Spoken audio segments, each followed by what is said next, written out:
Welcome back. From the observation deck, let's look at something the mind does that most of us never name. Somewhere in your home, in a drawer or a box or the back of a shelf, there is a phone that no longer works on any network. The screen has a crack you remember getting. The case is a color you chose in a different chapter of your life. You've moved it from apartment to apartment without ever quite deciding to keep it. Maybe it's your 2016 phone. Maybe it's a 2014 one. Maybe there are texts on it from someone who's died. Maybe it's full of photos from a relationship that ended, or voice memos from a period when you were someone quite different, or a playlist assembled for a version of your commute that no longer exists. You haven't turned it on in years. You've thought about it sometimes, usually at night, usually when you're already halfway somewhere in memory, and you've never thrown it away. You call this sentimental or disorganized or a failure to let go.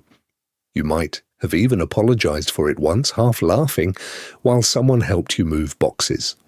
But the keeping isn't a failure, it's a structural response. Your brain is doing something remarkably deliberate, even when it doesn't feel that way.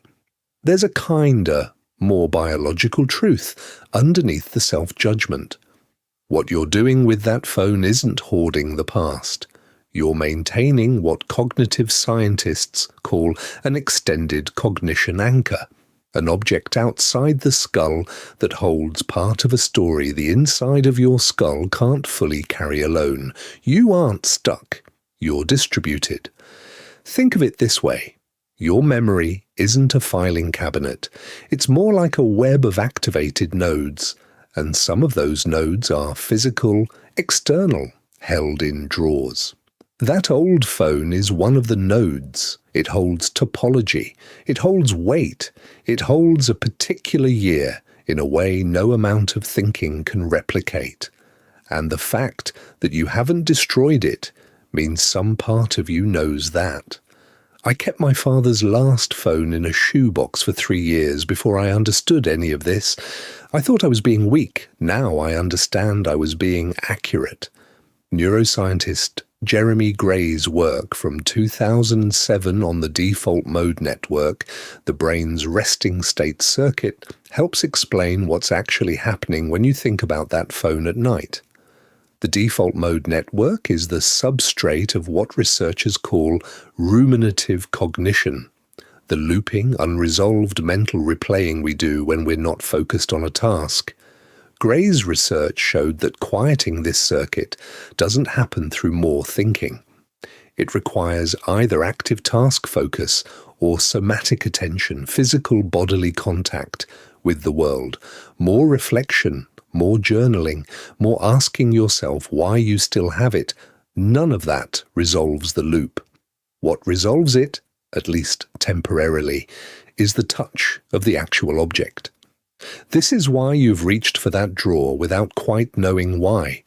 Your nervous system already knows what the research confirms. The hands are smarter than the analysis. Attachment theory offers another layer. John Bowlby's foundational work described how humans regulate emotional states through proximity to attachment figures. What's less discussed is how, after a loss, objects associated with those figures take on a related regulatory function. The phone isn't a replacement for the person, but it holds a residue of their presence, and holding it activates the same proximity regulation pathways in the nervous system that the relationship once did. You're not imagining that it feels like something to hold it. That feeling is neurobiologically real. Psychologists studying grief and continuing bonds, especially the work coming out of bereavement research in the 1990s and 2000s, found that healthy mourning doesn't require severing the relationship with the person who's gone. It requires renegotiating it. The phone is part of that renegotiation. It's a site where the relationship continues, quietly, on your terms, at the pace you need. The phone in the drawer isn't evidence that you haven't moved on. It's evidence that the relationship mattered enough to keep an address for it. Now, here's where it gets useful. Because while the keeping is healthy, the not touching can build its own friction. The Zeigarnik effect, the tendency for unresolved loops to occupy more cognitive space than resolved ones, means that objects you never engage with can accumulate a low-level mental weight. Not because they're harmful, but because your brain tags them as unfinished. The phone sits in the drawer, and the drawer sits in the back of your mind, quietly asking to be attended to. The solution isn't to open it, scroll through everything, and feel all of it at once. That's not what your nervous system needs. What it needs is a bounded ritual, a small, contained act of attention that tells the default mode network, I see this, I've attended to it, you can rest now. Here's what that can look like. First, take the phone out and hold it without turning it on. This sounds minor. It isn't. The somatic contact, the weight of it in your hands, the specific plastic or glass of its back cover, is itself a form of processing. Gray's research on the default mode network suggests this kind of grounded physical attention is exactly what quiets ruminative loops. You don't have to think anything in particular, you just have to let your hands remember. Second, if it still powers on, consider charging it once, not to scroll, but to look at one thing you already know is there. One photo, one thread. Not to revisit everything, but to confirm the archive is intact. Then power it down. You're not opening the filing cabinet, you're just checking that the lock holds. Third, if the phone no longer powers on, and that's a source of low-grade anxiety, consider having the data professionally transferred to cold storage. A thumb drive in a labeled envelope in the same drawer. You're not deleting anything. You're migrating the archive to a more stable medium. The relationship persists. The format updates. Fourth, give the drawer a name, not a label, a name, the way archivists name collections. The 2016 box, Dad's Era.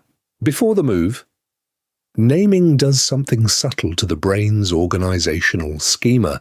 It reclassifies the object from unresolved to belonging to a named collection, which reduces the Zeigarnik load significantly. The thing is still unfinished, in the deepest sense. But it has a home now. You don't have to do any of this urgently. The phone has waited. It will wait. The thing that matters here is this. You kept it for a reason that your analytical mind may not have fully articulated, but your nervous system understood from the start.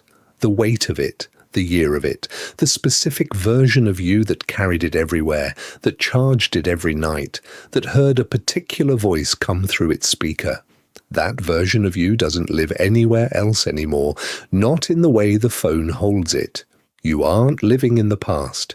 You're maintaining the archive. There's a difference, and it's a significant one. You're allowed to keep what you're keeping. You're allowed to not know exactly why. You're allowed to let the drawer stay closed most of the time and to reach for it occasionally without demanding that the reaching resolve anything. The phone in the drawer isn't asking you to go back, it's just holding the coordinates of somewhere you've already been, so you don't have to hold them entirely alone. Design one small ritual for this week. Take the phone out, hold it for 60 seconds. That's it. Watch what happens in your body when you do.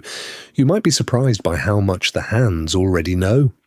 If this opened something for you, the next video keeps pulling the thread. I'll see you there. If you've got one of these objects, I'd genuinely like to know what it is. Tell me in the comments. I read every reply. Thank you for sitting with this. We are here to keep observing without judgment and with total clarity. I'll see you next time.